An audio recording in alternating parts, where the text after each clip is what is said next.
नमस्कार दोस्तों।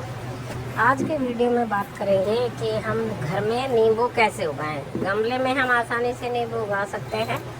नींबू का पौधा आप जो बीज से उगता है वो ज़्यादा लंबा समय लेता है। आप इस तरह से, ये ग्राफ्टेड नींबू है, ये मैंने उससे लिया है नर्सरी से। इसमें फल और फूल आने शुरू हो गए हैं। तो अगर आप इतना बड़ा नींबू ले लेते हैं तो आपके 2 से ढाई साल का जो टाइम है उगाने का, उसके केयर करने का, वो बच जाता है। तो इसलिए इस तरह के जो पौधे अगर हम थोड़ा महंगा भी खरीद लेते हैं तो वो ज़्यादा महंगे नहीं पड़ते हैं, क्योंकि लगभग 2-3 साल में जाके ये जो है वो फल देना शुरू करता है। अगर आप घर में ही बीज से उगाएंगे तो बहुत लंबा उसमें समय लग जाता है। तो इस तरह से ये ग्राफ्टेड या कलम से तैयार किया हुआ नींबू आप ले सकते हैं, जिसमें जल्दी फल आते हैं नर्सरी से। तो ये मैंने लिया है। तो इसके लिए मैंने लगाने के लिए 14 इंची का ये गमला लिया है। आप इससे बड़ा भी ले सकते हैं, ज़्यादा अच्छा रहेगा। और नीचे से, क्योंकि मिट्टी पोरस ज़रूर होनी चाहिए, उसके लिए मैंने ये कुछ सूखे पत्ते जो अक्सर इस समय झड़ रहे हैं, आसपास मिल जाते हैं, वहाँ से लेके इकट्ठे कर रखे हैं मैंने। तो इसको नीचे से मैंने रख लिया है। और अब हम तैयार करेंगे इसके लिए सॉइल मिक्स। क्या क्या इसकी मिट्टी में हमें मिलाना है कि हमारा जो पौधा है वो अच्छे से चले और उसमें ज़्यादा फल आए, ज़्यादा अच्छे से फूल आए। तो ये मैंने ले लिया है ये गोबर की खाद। जो इसमें ऑलरेडी जो हमारी ये मिट्टी है, इसमें वर्मी कंपोस्ट मिला हुआ है। किचन वेस्ट मैंने इसमें दबा रखा था, लेकिन फिर भी इसमें मैं ये गोबर की खाद ले रही हूँ। खाद इसमें थोड़ी ज़्यादा चाहिए, मैंने 40% ली है इसमें खाद, क्योंकि ऑलरेडी कुछ मिली हुई है। अब अगर आपकी मिट्टी एकदम नई है तो उसमें आप ज़्यादा खाद ले सकते हैं, 50% खाद ले सकते हैं। तो ये मैंने इसमें डाल दिया है एप्सम सॉल्ट, जो पौधे की ग्रोथ को बहुत ज़्यादा बढ़ावा देता है। और ये है बोन मील, जो कि नींबू के पौधे में बहुत ज़रूरी है। इसमें कैल्शियम और फास्फोरस होता है। और एप्सम सॉल्ट जो होता है उसमें होता है सल्फ़र और मैग्नीशियम, जो पौधे की ग्रोथ को बढ़ाता है, पत्तों को हरा भरा रखता है और हमारे जो पौधा है उसको मरने से रोकता है।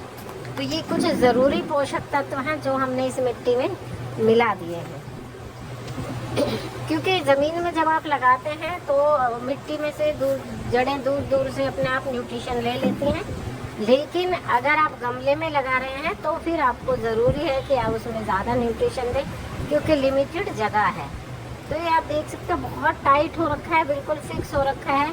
इसलिए इसको निकालने के लिए हमें काटना पड़ेगा थैली को। और उसमें से ये देखिए जड़ें इसकी बिल्कुल नीचे तक आ चुकी हैं। तो इसकी थोड़ी थोड़ी जड़ें, मिट्टी जो है वो ढीली कर दूँगी। हालांकि इसकी जो मिट्टी है वो चिकनी मिट्टी नहीं है। अगर चिकनी मिट्टी होगी तो फिर उसको पूरी तरह साफ़ करना, जड़ों को धो करके फिर लगाना ज़रूरी है। लेकिन इसकी मिट्टी जो है वो रेतीली है, नॉर्मल गार्डन सॉइल जो होती है वो है ये। तो ये मैंने मिट्टी इसमें हटा दूँ थोड़ी सी, तो जड़ें जब लूज़ हो जाएंगी तो ज़्यादा अच्छे से ग्रो होंगे। बाकी का जब गमले में रखूँगी तभी हटा दूँगी। अभी इसको हम इतना करके साइड में रख देते हैं और इसमें भर देते हैं ये सॉइल मिक्स जो हमने बनाया है। ये मिट्टी भी इसी में डाल देते हैं, थोड़ी सी मिट्टी है, ज़्यादा नहीं है। पर ये हमारा इसको भर दिया है मैंने गमले में।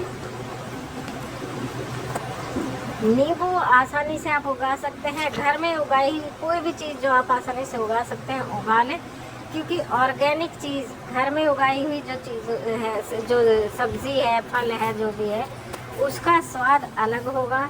साथ ही स्वाद के साथ साथ उसके गुण भी, पोषक तत्व जो है वो ज़्यादा उसमें होंगे। तो इसके नीचे मैंने कुछ ये गोबर की खाद और मिला ली है और डाल दी है इसकी जड़ों के आसपास। और उसके बाद इसमें चारों तरफ मिट्टी थोड़ी सी इसको लूज़ करके फिर इसमें मिट्टी भर दूँगी। जड़ों को थोड़ा सा लूज़ कर दें, पूरा डिस्टर्ब ना करें। तो पूरी तरह से एकदम हटा दिया है और इसके आसपास थोड़ी सी और गोबर की खाद दे दें, क्योंकि नींबू को ज़्यादा खाद की ज़रूरत होती है। कई बार नींबू में क्या होता है, फूल लगते हैं और वो झड़ जाते हैं, पूरी तरह से फल नहीं बनते हैं। तो ये सारी चीज़ें जब आप, ये कुछ किसी ना किसी न्यूट्रिशन की कमी होती है। एक तो नींबू को कैल्शियम की बहुत ज़रूरत होती है, कोई भी फल वाला पौधा हो चाहे नींबू हो, इवन करी पत्ता जो होता है उसको भी कैल्शियम बहुत ज़्यादा चाहिए होता है। तो इनमें आप समय समय पर जो लस्सी होती है, छाछ, उसका प्रयोग करते रहें, वो डालते रहें इसमें। और या उसके अलावा आप चूने का पानी भी कैल्शियम की सप्लाई के लिए डाल सकते हैं। 1 चम्मच चूने का पानी जो है वो 5 लीटर, 1 पैकेट चूने का जो होता है, छोटा सा पैकेट जो आता है, उसको 5 लीटर पानी में घोल के आप पौधों में डाल सकते हैं। तो नींबू के पौधे में भी वो बहुत अच्छे से काम करता है। इसके बाद इसको आती है पानी देने की बारी। पानी इसको धीरे धीरे देंगे, एकदम से दे दें, कहीं से मिट्टी गीली रह जाएगी, कहीं से मिट्टी सूखी हो जाएगी, रह जाएगी। तो इसलिए धीरे धीरे पानी डालेंगे। पहली बार में इसमें इतना पानी डालेंगे कि ये जो है हमारा मिट्टी जो है वो पूरी तरह से गीली हो जाए। जब तक नीचे से पानी नहीं निकल जाता तब तक आप इस तरह से थोड़ा थोड़ा करके इसमें पानी डालते रहेंगे। नींबू को बहुत ज़्यादा केयर की ज़रूरत नहीं होती, लेकिन हाँ टाइम टाइम पे आप इसको खाद पानी वगैरह देते रहें। और क्योंकि अगर ऐसा नहीं करेंगे तो इसके फूल झड़ने शुरू हो जाएंगे, या फल बनेंगे भी तो छोटे बनेंगे और बीच में ही टूट के गिर जाएंगे। तो एक ये होता है कि कई बार सोचते हैं कि नींबू तो झाड़ होता है, उसमें पानी की ज़्यादा ज़रूरत नहीं होती। ऐसा नहीं है, मिट्टी उसकी सूखी नहीं होनी चाहिए। जैसे ही मिट्टी सूखे उसमें तुरंत पानी डाल दें। हाँ, जब आपके उसमें फूल आते हैं तो उस समय पानी थोड़ा कम कर दें, लेकिन हाँ अगर मिट्टी सूख जाती है तो उसमें पानी दें। कई बार हम क्या करते हैं कि जब फूल आ जाते हैं तो उसमें हम पानी बिल्कुल कम कर देते हैं, पानी देना लगभग बंद कर देते हैं। तो ऐसा नहीं करना होता। उस टाइम पे भी इसमें बराबर पानी देना है। बीच बीच में इसमें सरसों की खली, उपले का पानी, ये सब देते रहना है।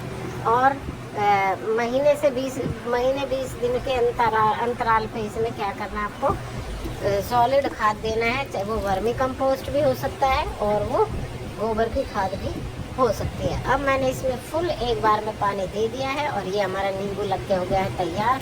तो इसकी अपडेट मैं आपको देती रहूँगी। इसमें कुछ फूल आ भी रहे हैं, वो निश्चित तौर पर झड़ जाएंगे क्योंकि अभी इसकी जगह बदली है, रिपोर्ट एक तरह से इसको किया है। तो उसके बाद नेक्स्ट जो फ्लावरिंग इसमें होगी उसमें इसके फल बनेंगे। और एक नींबू इसमें बन भी रहा है, थोड़ा सा उसका साइज लगातार बड़ा हो रहा है। तो ये वीडियो मेरा कैसा लगा, प्लीज़ चैनल को